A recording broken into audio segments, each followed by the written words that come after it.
The emergency lights cast long red shadows across the main corridor of the Perseverance. Captain Sarah Bennett stood at the bridge viewport, her hands gripping the metal railing so tightly her knuckles had turned white. Behind her, the skeleton crew worked in near silence, their faces illuminated by the dim glow of failing monitors. "How long?" Sarah asked without turning around. Dr. Tom Harris looked up from his diagnostic screen. Sweat beaded on his forehead despite the dropping temperature. 48 hours, maybe less. The reactor containment is holding, but life support is pulling from emergency reserves. When those run out. He did not need to finish the sentence. Sarah had already done the math. 15,000 people. 48 hours. No help coming. The jump had started normally. The Perseverance was 3 months into its journey to the Kepler colonies when the navigation computer detected an anomaly. Before anyone could react, space itself seemed to twist around them. The ship lurched sideways through dimensions it was never designed to enter. When the universe stopped spinning, they were somewhere else. Somewhere far beyond any star chart humanity had ever drawn. The engine core had cracked during the jump. Radiation leaked into the engineering spaces before the automated systems could seal them off. 12 people died in the first hour. Tom had managed to stabilize what remained, but they had no way to repair the damage. No way to jump again. No way to call for help across the impossible distance. Sarah walked slowly between the workstations. Her crew looked exhausted. They had not slept since the accident. Neither had she. "Keep trying the beacon," she said quietly. "Someone might hear us." Nobody replied. They all knew the truth. They were lost in a place where no human had ever been. The nearest known system was light years away, maybe hundreds of them. Their distress signal would travel through empty space long after everyone aboard was dead. Down in the habitat sections, people were starting to understand. At first there had been panic. Screaming. Fighting. Sarah had ordered the security teams to maintain order, but she told them to be gentle. These people had left Earth with dreams of new worlds and fresh starts. Now they would die in the dark between the stars. Little Lisa Morgan sat with her parents in their small quarters on Deck 7. She was only 9 years old, with bright eyes and curious nature that never seemed to dim. While her mother cried quietly and her father stared at the wall, Lisa pressed her face against the small window that looked out into space. "There are lights out there," she whispered. Her father did not respond. Her mother pulled her close. "Don't look outside, sweetie. Come away from the window." But Lisa had already seen them. Tiny glowing specks in the distance, moving with strange purpose. They were not stars. Stars did not move like that, flowing and dancing through the void like fish in deep water. "Dad, look," Lisa insisted, pulling at his sleeve. "Something is coming." This time he looked. His eyes widened. He stood up quickly and pressed his hands against the window. The lights were closer now, dozens of them, maybe hundreds. They pulsed with colors that seemed wrong somehow, shades that did not quite match anything Lisa had ever seen before. "Stay here," her father said. He ran into the corridor, shouting for anyone who would listen. Within minutes, alarms were sounding throughout the ship. On the bridge, Sarah watched the sensor screens with growing confusion. The objects were approaching from multiple directions. They registered on some instruments but not others. They had mass but no heat signature. They reflected light but emitted their own glow. They moved through space without engines or exhaust. "What are they?" someone asked. "I don't know," Sarah admitted. "Battle stations. Raise whatever shields we have left." Tom shook his head. "The shield generators are offline. We're completely defenseless." The crew watched helplessly as the glowing entities drew closer. They could see them now through the main viewport, crystalline shapes that seemed to catch and bend the starlight in impossible ways. Some were small, no larger than a person. Others stretched across hundreds of meters, vast geometric structures that pulsed with inner light. "They're surrounding us," the tactical officer reported. His voice trembled. Sarah made a decision. She opened the ship-wide communication channel. "This is the captain. Unknown objects are approaching our position. All personnel should move to interior spaces away from the hull. This is not a drill. I repeat, this is not a drill." The colonists moved quickly through the corridors. Parents carried children. The elderly were helped along by younger neighbors. Fear spread like electricity through the crowd. Lisa's father tried to pull her away from their quarters, but she resisted. "I want to see," she said. "Lisa, we need to go now." "Please, Dad. Just for a minute." He hesitated, then nodded. They stood together at the window while her mother watched from the doorway, ready to run. The first entity reached the hull. Lisa held her breath. The crystalline being touched the metal surface of the ship and then, impossibly, passed through it like light through water. No breach. No decompression. No alarms. It simply phased into existence inside the corridor one level below them. Screams echoed through the ship. People ran in all directions. Security teams raised their weapons but did not fire. What could bullets do against something that could walk through walls? More entities entered the ship. They drifted through the corridors like ghosts, their crystalline bodies refracting the emergency lights into rainbow patterns on the walls. They did not attack. They did not even seem hostile. They simply moved among the humans, observing, reaching out with appendages that looked like frozen lightning. When one passed close to a colonist, colors rippled across its surface. Patterns of light flowed through its transparent body, pulsing in rhythms that almost seemed like language. The humans backed away in terror, but the beings followed them slowly, curiously. On the bridge, Sarah watched her screens fill with reports. The entities were everywhere now, dozens of them throughout the ship. They had violated every deck, every section. Her people were trapped. One of the crystalline beings materialized directly in front of her. Sarah stumbled backward, her hand instinctively reaching for a weapon she was not carrying. The entity floated there, barely a meter away, its surface constantly shifting through geometric patterns. Light pulsed from deep within its core, waves of color that seemed to carry meaning she could not understand. Tom stepped forward carefully, his scientific curiosity overriding his fear. "It's trying to communicate," he said softly. "Look at the patterns. They're not random." The being's lights intensified. Colors flowed faster across its surface. It extended something like an arm toward the failing monitors, toward the readings that showed the ship's dying systems. Sarah watched the creature carefully. It was not attacking. It seemed almost concerned, if such a thing were possible. The light patterns grew more urgent, more complex. Down in her quarters, Lisa pressed her small hand against the window. Outside, more crystalline beings gathered around the ship.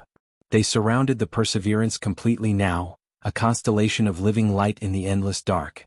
"They're beautiful," Lisa whispered. Her father pulled her close. "They might be dangerous." "No," Lisa said with the strange certainty that only children possess. "I don't think they want to hurt us. I think they want to help." The beings continued their strange dance of light and pattern, trying desperately to speak to the humans they had found drifting in their ancient home between the stars. Tom Harris had not slept in 3 days. His eyes burned with exhaustion as he sat cross-legged on the cold floor of the engineering bay, watching the crystalline being hover 2 meters away. It had followed him here after the initial chaos on the bridge, drifting through walls and doorways like smoke. Now it simply floated in place, its geometric body slowly rotating as patterns of light rippled across its surface. "Can you understand me?" Tom asked for the 100th time. The being pulsed with soft blue light. The colors shifted to green, then violet, then back to blue. Tom had been recording the patterns for hours, searching for meaning. His tablet screen was filled with data, light frequencies and timing sequences that his tired brain struggled to process. Then something changed. The being's lights began to pulse in rhythm with Tom's heartbeat. Slow and steady. Thump pulse. Thump pulse. It was mimicking him. Tom's hand went to his chest. "You can sense that? You can feel my heartbeat?" The crystalline entity drifted closer. Its surface reflected Tom's face back at him 1,000 times over, each reflection slightly different, slightly wrong. Tom forced himself to stay still even though every instinct screamed at him to run. The being extended something like a tendril of frozen light. It touched Tom's chest gently and he gasped. The sensation was strange, not quite solid, not quite gas. Like touching electricity that did not hurt. The being's patterns intensified, cycling through colors faster and faster. Tom suddenly understood. "You're confused. You don't understand what you're feeling, do you?" The lights stuttered, flickered, as if the being was struggling with something. Tom grabbed his tablet and pulled up a diagram of human anatomy. He held it up to the creature. "This is me. This is what I am. We're made of cells and blood and bone. We need oxygen and water and food to survive." The crystalline being tilted as if studying the image. Then it did something unexpected. His body began to change shape. The geometric patterns shifted and reformed until Tom was looking at a crude approximation of a human figure. It was wrong in countless ways, the proportions bizarre, the details missing, but the intention was clear. "You're trying to show me you understand," Tom breathed. "But you're not like us at all, are you?" The being returned to its original form. It drifted to the nearby wall where radiation warnings still flashed. The entity pressed itself against the contaminated surface, and its inner light grew brighter, stronger. It was feeding. drawing energy from the very radiation that had killed 12 humans just days ago. Tom's mind raced. These creatures lived in the void between stars. They fed on cosmic radiation, on the background energy of the universe itself. They had no need for air or water or warmth. They existed in conditions that would kill any biological life in seconds. "You've never seen anything like us before," Tom said quietly. "To you we must seem impossible." The being moved away from the wall.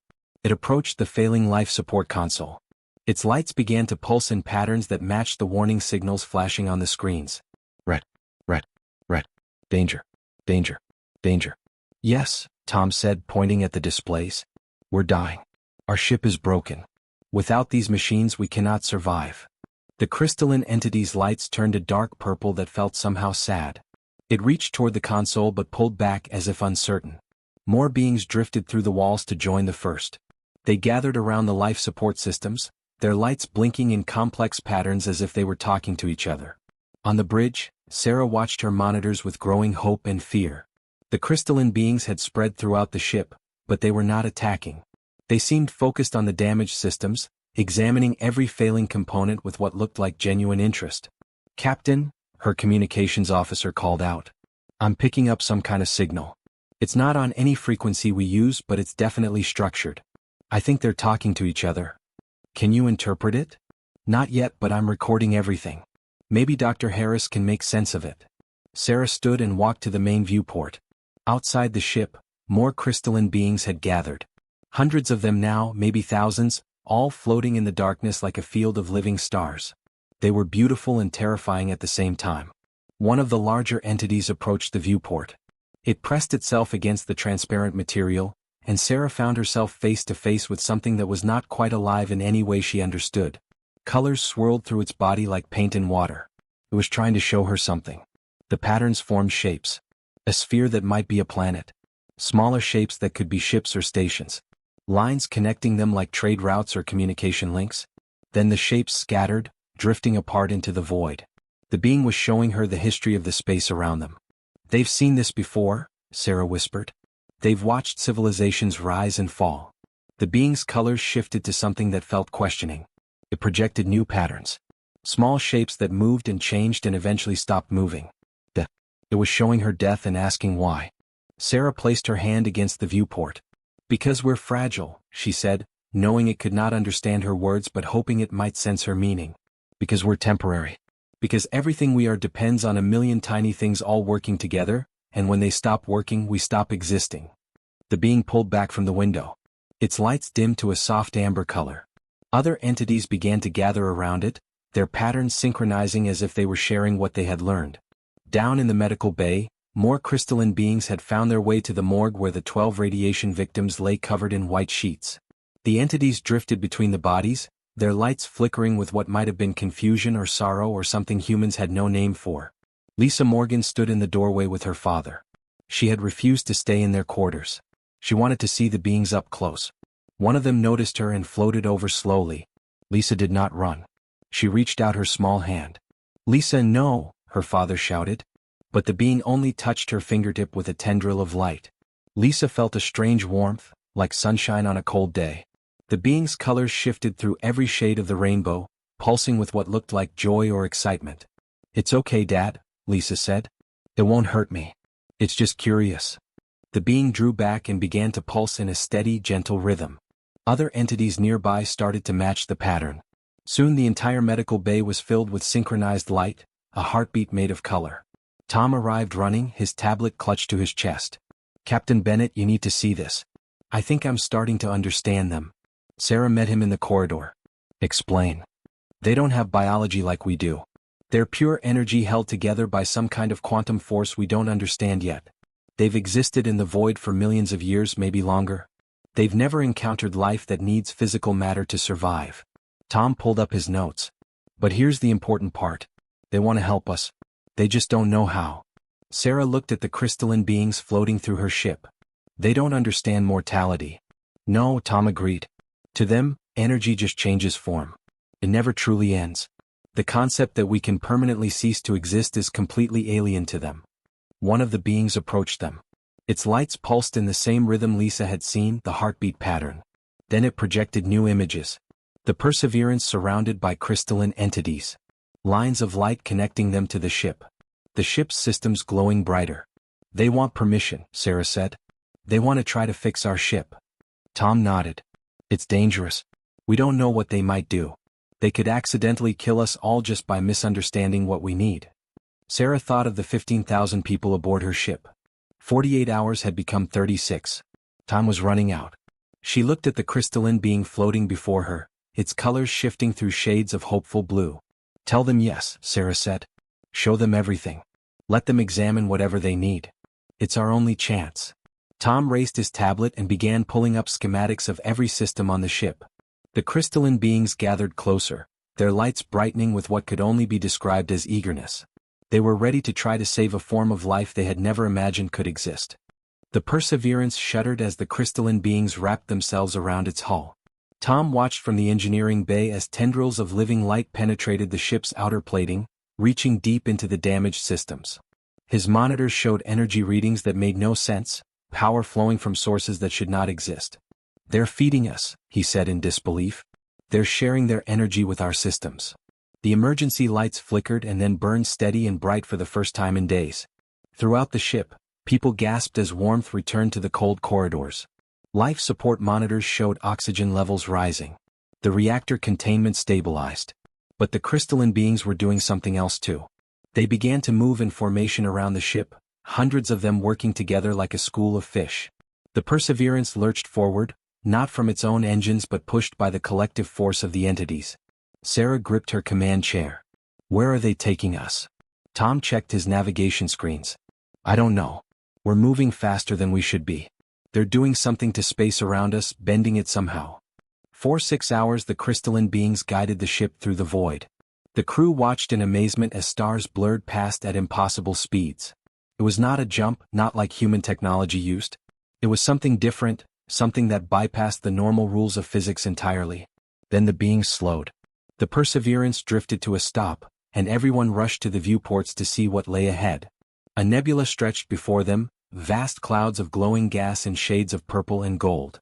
But hidden within the nebula were structures. Massive metal stations orbited dark chunks of rock. Some were spherical, others cylindrical or shaped like rings. All of them were dark and silent, abandoned for ages beyond counting. My God, Sarah whispered. How many are there? Sensors show at least 40 major structures, the tactical officer reported. Some of them are kilometers across. Captain, these are space stations but they're not human. The designs are completely foreign. The crystalline beings spread out through the nebula, their lights reflecting off the ancient metal. One larger entity approached the bridge viewport. Its patterns formed images again. The stations filled with life. Different species, different forms. Then emptiness. The passage of vast time. They're showing us history, Tom said. Civilizations that came before. They all died or moved on. The beings watched it happen. Sarah made a decision. Prepare survey teams. If those stations have working technology, we might be able to salvage what we need to repair the ship properly. But be careful. We don't know what's out there. The first shuttles launched within the hour. Tom led one team while other engineers and scientists spread out to different stations. Sarah remained aboard the Perseverance, coordinating the efforts. Tom's shuttle approached the nearest ring-shaped station. The crystalline beings had already swarmed it, their lights illuminating corridors that had been dark for thousands of years. As Tom and his team entered through a damaged airlock, they found themselves in a place that felt both alien and oddly familiar.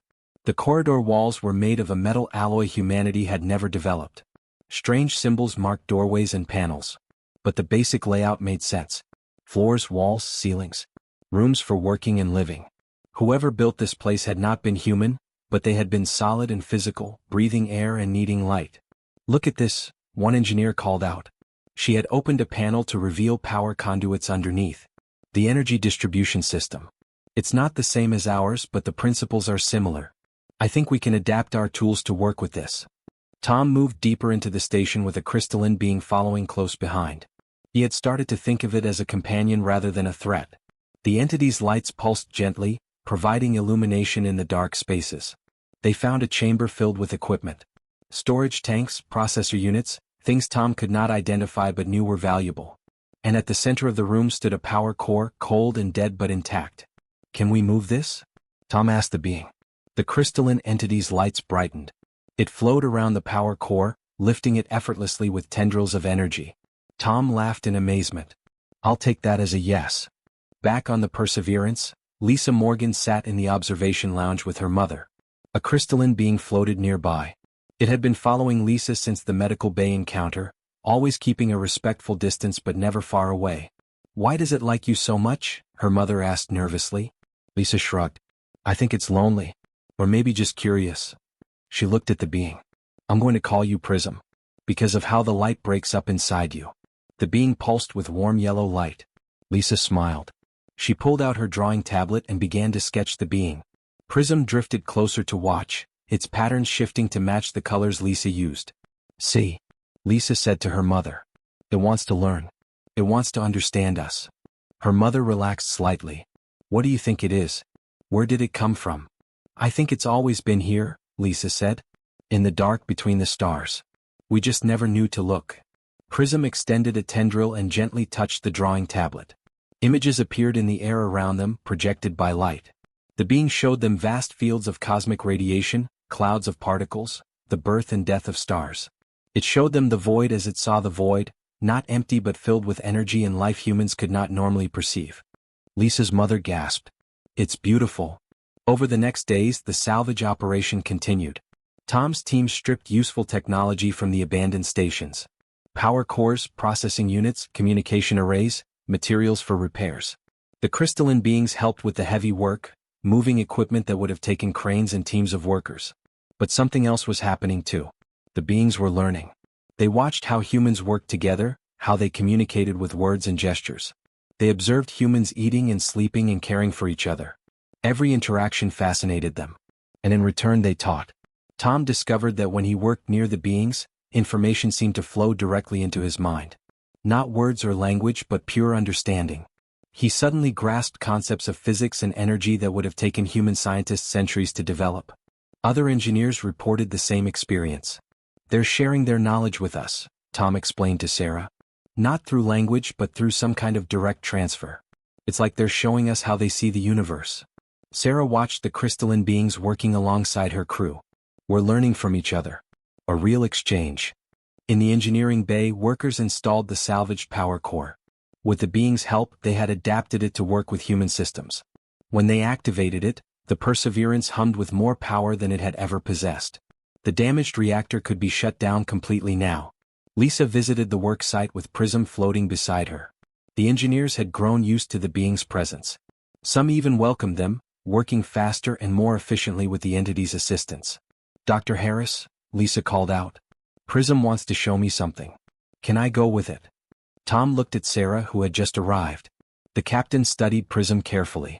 The being pulsed with patient, gentle light. Over the past days, it had proven itself trustworthy again and again. Stay in radio contact, Sarah said. And don't leave the ship. Prism guided Lisa through the corridors to a quiet observation deck. Outside, the nebula glowed like a painting. The being projected images again, but this time they were different. It showed Lisa a vision of the future. The Perseverance repaired and thriving. Humans and crystalline beings working together. Ships traveling safely through the void, guided by entities that had always lived there. You want to help us, Lisa said. You want to be our friends. Prism's light turned a warm gold.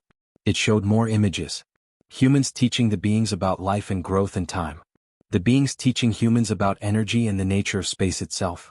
Two completely different forms of existence learning to understand each other. Lisa reached out and let her hand pass through Prism's surface. The sensation was warm and strange and wonderful. We're going to be okay, she whispered. All of us together. In the nebula around them, more crystalline beings gathered near the ancient stations. They had found something precious in the void. They had found others to share their endless existence with. And the humans, lost and dying, had found salvation in the last place they ever expected to look. Sarah stood before the assembled colonists in the main gathering hall. 15,000 faces looked back at her, tired but hopeful. The Perseverance was functional again, powered by the ancient technology they had salvaged. They could continue to their original destination if they chose to. But Sarah had a different proposal. We have a choice to make, she said, her voice carrying through the speakers to every deck. We can repair the ship fully and continue to the Kepler colonies. Or we can stay here and build something new. Murmurs rippled through the crowd. A man in the back stood up. Stay here? In the middle of nowhere? Why would we do that? Sarah gestured to the view screens showing the nebula outside. Because this isn't nowhere. We found 42 ancient stations, most of them intact enough to be converted into habitats. We found resources we never dreamed existed. And we found allies. As if on cue, Prism and several other crystalline beings drifted through the walls. Some colonists still flinched, but many had grown accustomed to the entities. Children waved at them. A few adults nodded in greeting. These beings have lived in the void for millions of years, Sarah continued. They know things about space travel and energy that could change everything for humanity. They're offering to share that knowledge with us. But only if we stay. Only if we build something here together. Tom stepped forward with his tablet. I've been working with the beings for the past week. With their help, I've developed a basic translation device. It's not perfect, but it lets us communicate more clearly. He held up a small unit covered in lights. We can learn from them. They can learn from us. This could be the beginning of something incredible. An older woman stood up. What about our families back home? What about Earth? If we stay here, we might never see them again. Sarah nodded. That's true. And that's why this has to be a vote. Everyone aboard this ship gets a say. We'll take 24 hours to discuss it. Then we'll decide together. The debates lasted through the night. Families argued in their quarters. Groups gathered in the mess halls to talk. Some people wanted desperately to continue to the Kepler colonies, to fulfill the dream they had left Earth for. Others saw opportunity in the nebula, a chance to build something unique. Lisa sat with her parents in their small room. I want to stay, she said firmly. Prism and the others need us. And we need them. Her father rubbed his tired eyes. It's a big risk, Lisa. We don't know what might happen. We didn't know what would happen when we left Earth either, Lisa pointed out. At least here we have friends. Her mother looked out at the nebula. Crystalline beings drifted past their window, their lights painting rainbow patterns on the walls. She's right, she said quietly. We came out here looking for a new beginning.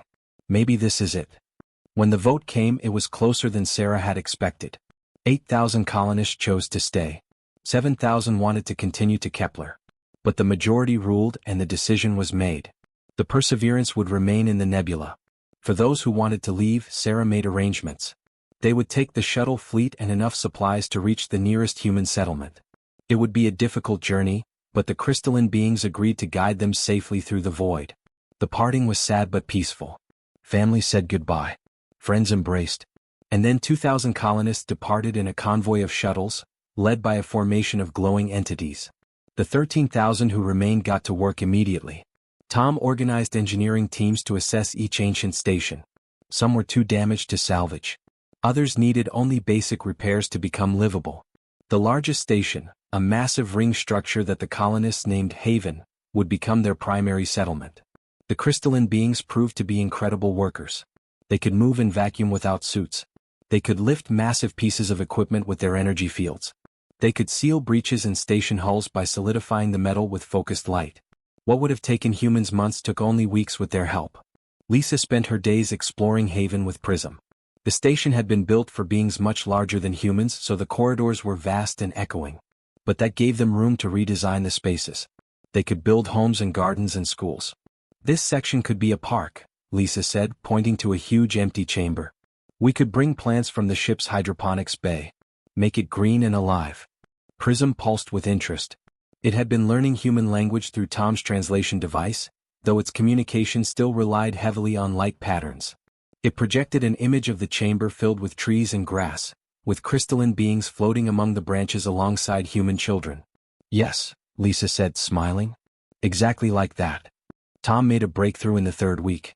He had been studying the way the crystalline beings communicated with each other, the complex patterns of light and frequency. With their help, he built a device that could translate those patterns into human speech and vice versa. The first time they tested it, Prism's voice came through the speakers as a sound like wind chimes and distant bells.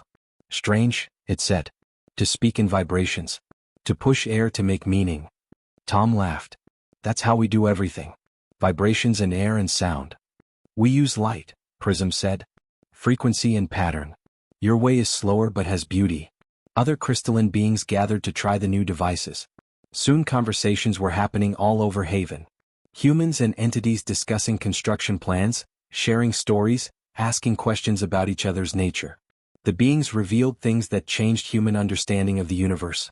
They explained how they perceive time differently, experiencing past and future as a continuous flow rather than a linear progression.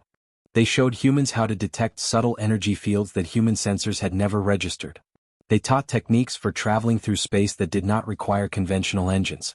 "They're saying space isn't empty," Tom explained to Sarah as they reviewed his notes. "It's full of currents and flows like an ocean. They've been riding those currents for eons. If we can learn to detect them, to use them, we could travel farther and faster than we ever imagined." Sarah looked at the star charts Tom had been updating. "What about these routes they mentioned?" "That's the incredible part," Tom said, zooming in on the nebula region. "The beings have been mapping safe paths through space for millions of years. They know routes that bypass dangerous regions, that connect distant systems. They're offering to share those maps with us." A scout team led by an engineer named Katie Miller had been exploring the outer edges of the nebula with several crystalline beings as guides. They returned with exciting news. "Captain, you need to see this," Katie said, breathless with excitement. She pulled up a three-dimensional map. "The beings led us to 5 different jump points. Natural wormholes, stable ones. They connect to systems we've never detected before. Dozens of them." Sarah studied the map. Each jump point led to new star systems, new worlds. Some showed signs of ancient civilizations. Others appeared untouched. "This changes everything. We could become a hub," Tom said. "A bridge between human space and all these unexplored regions. Ships could stop here, trade here, learn here." Over the following months, Haven transformed. The humans converted 3 levels of the ring station into comfortable habitats. They grew food in massive hydroponic gardens. They built schools and workshops and medical facilities. The crystalline beings helped with everything, learning about biological needs while teaching humans about energy manipulation. A hybrid culture began to emerge. Human children learned to read the light patterns of the beings. Crystalline entities learned to appreciate human art and music. They discovered they could create beautiful displays by combining human holographic technology with their natural light, filling Haven's corridors with moving sculptures of color and sound. Lisa, now appointed as an unofficial ambassador between the species, spent her days helping both sides understand each other. Prism was always nearby, translating and explaining and learning. "We are building something new," Prism said one day as they watched workers install a viewing dome in the station's park. Through the transparent ceiling, the nebula glowed in shades of purple and gold. "Something that has never existed before. A home for everyone," Lisa agreed. "Where it doesn't matter if you're made of matter or energy. Where we all belong." More shuttles arrived from human space, drawn by the distress beacon that had finally reached civilized systems. But instead of finding disaster, they found a thriving community. Word spread quickly. The nebula settlement became known as a place of wonder, where 2 forms of life had found a way to exist together. Sarah stood in her new office aboard Haven and looked out at the stars. They had come here lost and dying. Now they were the bridge between worlds, the proof that intelligence could take infinite forms and still find common ground. The future stretched before them, full of possibilities they were only beginning to imagine. 5 years had passed since the Perseverance first drifted into the void. The ring station they called Haven had been renamed Nexus Station, and it gleamed like a jewel in the heart of the nebula. Lights from thousands of windows pierced the darkness. Ships came and went through the docking bays.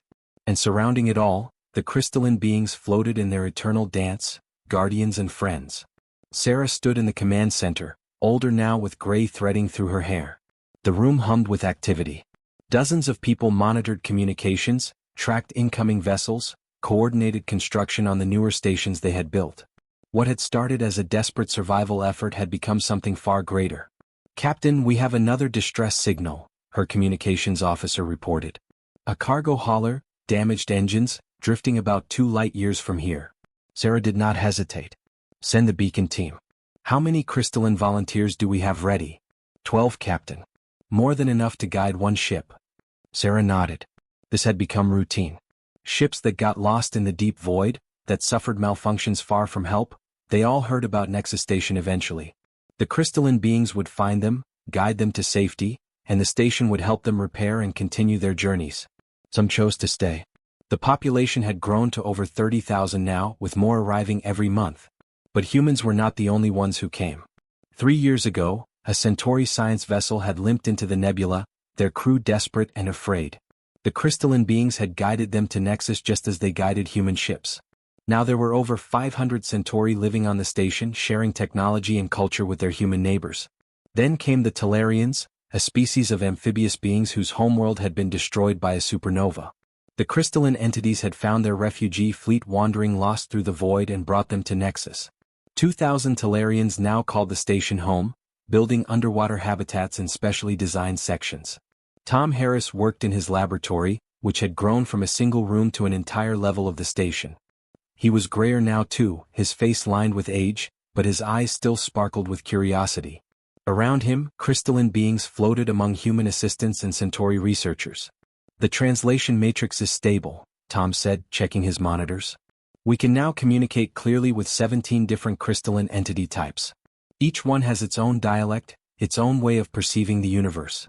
A young Centauri scientist, her 4 arms moving across multiple screens at once, spoke up. Dr. Harris, the energy readings from Sector 7 are showing the pattern again. I think we found another one. Tom moved to her station. The data showed a subtle distortion in space, the kind that indicated a natural wormhole. That makes 63, he said with satisfaction. 63 stable routes to different systems, all mapped by our crystalline friends. We're sitting on the most valuable navigational data in known space. Sarah had sent the information to Earth and the other major human colonies 2 years ago. The response had been overwhelming. Scientists wanted to study the phenomenon. Corporations wanted to establish trade routes. Governments wanted to control access. But Sarah had made her position clear. Nexus Station was independent. They would share the routes freely with anyone who needed them, but no one would control them. It had been a risky decision. Some human authorities were angry. But others understood. And the crystalline beings had made it clear they would only work with Nexus Station, only guide ships that the station approved. Their loyalty could not be bought or forced. Lisa Morgan was 21 now, tall and confident. She stood in the equipment bay, checking the seals on her suit one more time. It was a remarkable piece of engineering, the result of 5 years of collaboration between human scientists and crystalline beings. The suit was covered in layers of adaptive material that could shift between solid and semi-permeable states. Energy collectors covered the surface, allowing the wearer to absorb and store the same cosmic radiation that the crystalline beings fed on. Most importantly, it had a consciousness interface that let the wearer partially phase out of normal matter, just like the beings themselves. Ready? Prism asked through the translation device built into Lisa's helmet. The entity had grown larger over the years, more complex. Its light patterns were richer now, more nuanced. Ready? Lisa confirmed. She had trained for this moment for 3 years. Dozens of tests in controlled environments. Hundreds of hours learning to sense and manipulate energy fields. Today would be the first real void walk, outside the station with no safety line. Tom and Sarah watched from the observation deck as Lisa stepped through the airlock. The moment she entered vacuum, her suit began to shimmer. The material shifted, becoming translucent. Lisa's body seemed to blur at the edges, half solid and half energy. Vital signs are stable, Tom reported. The suit is working perfectly. Lisa floated away from the station, and Prism moved alongside her. Other crystalline beings gathered around them, their lights welcoming. For the first time, a human was experiencing the void as they did. Not as hostile emptiness but as a rich ocean of energy and potential. It's beautiful, Lisa whispered. Through the suit's enhanced sensors, she could perceive things human eyes were never meant to see. Streams of particles flowing like invisible rivers. Electromagnetic fields rippling across space. The background radiation of the universe itself, warm and alive. Prism's light pulsed with joy. Now you see. Now you understand what we have always known. The void is not empty. It is home. They floated together through the nebula for hours. Lisa learned to ride the energy currents, to sense the subtle flows that the crystalline beings navigated effortlessly. She understood now why they had been so confused by human fragility. From their perspective, the universe was abundant with everything needed to exist. They had never imagined beings that could not simply absorb what they needed from the endless flow of energy. Back on Nexus Station, a ship arrived that would change everything. It was a massive vessel, bigger than anything that had come before. As it approached, Sarah received a transmission that made her heart race. Nexus Station, this is the Earth Confederation ship Unity. We carry ambassadors from 12 human colonies and 3 alien governments. We request permission to dock and open formal relations. Sarah looked at Tom, who had joined her in the command center. They're making it official. Nexus isn't just a refuge anymore. We're becoming a diplomatic hub. Are we ready for this? Tom asked. Sarah watched through the viewport as Lisa and Prism floated together in the void, as ships from a dozen different worlds moved through the nebula, as crystalline beings and biological creatures worked side by side on the station. We've been building toward this since the day we arrived. Yes, we're ready. The docking procedures took hours. When the ambassadors finally emerged, they found themselves in a place unlike anywhere else in known space. The main plaza of Nexus Station was filled with humans, Centauri, Talarians, and crystalline beings all moving together in harmony. Children of 3 different species played together under the watchful lights of entities that had existed for millions of years. A human ambassador, a stern woman named Victoria Park, looked around in amazement. I've read the reports, but seeing it is something else entirely. How did you do this? How did you bring so many different forms of life together? Sarah smiled. We didn't have a choice at first. We were dying and they saved us. But we made a choice after that. We chose to listen, to learn, to build something new instead of retreating to what we knew. Over the following weeks, negotiations began. Nexus Station would become an official neutral territory, independent but recognized by all major governments. The crystalline beings would serve as guides for any ships that requested help, regardless of species or origin. The knowledge they shared would be distributed freely, advancing science and navigation for everyone. Lisa returned from her void walk changed. She had seen the universe from a completely different perspective. She began training others, humans and aliens alike, to use the void suits. Soon there would be dozens of void walkers, beings who could exist in both worlds, biological and energetic. On the anniversary of their arrival, Sarah gathered everyone in the main plaza. 30,000 beings of different species crowded together while crystalline entities floated overhead, their lights creating a canopy of color. 7 years ago we were lost, Sarah said. We were dying in the darkness, convinced we had reached our end. But we found friends in the void. We found beings who had never known life like ours but chose to help anyway. We found that intelligence comes in forms we never imagined, and that understanding is always possible if we're willing to try. She gestured to the nebula visible through the dome above them. This is our home now. Not just for humans but for anyone who needs refuge, anyone who seeks knowledge, anyone who wants to build bridges between worlds. We are Nexus Station. We are the proof that even in the darkest void, life finds a way to connect. The crowd erupted in cheers. The crystalline beings pulsed with brilliant light. And high above the station, more ships approached, drawn by the beacon that promised safety and hope in the endless dark between the stars. Lisa stood with Prism watching it all. We were lost, she said quietly. And now we're found. Not in spite of the void but because of it. Prism's light turned the warm gold color that meant contentment. You were never lost. You were always traveling toward this moment. Toward us. Toward understanding. The nebula glowed around them, and Nexus Station shone like a promise in the darkness. What had begun as catastrophe had become something beautiful. Humanity's first true partnership with non-biological intelligence.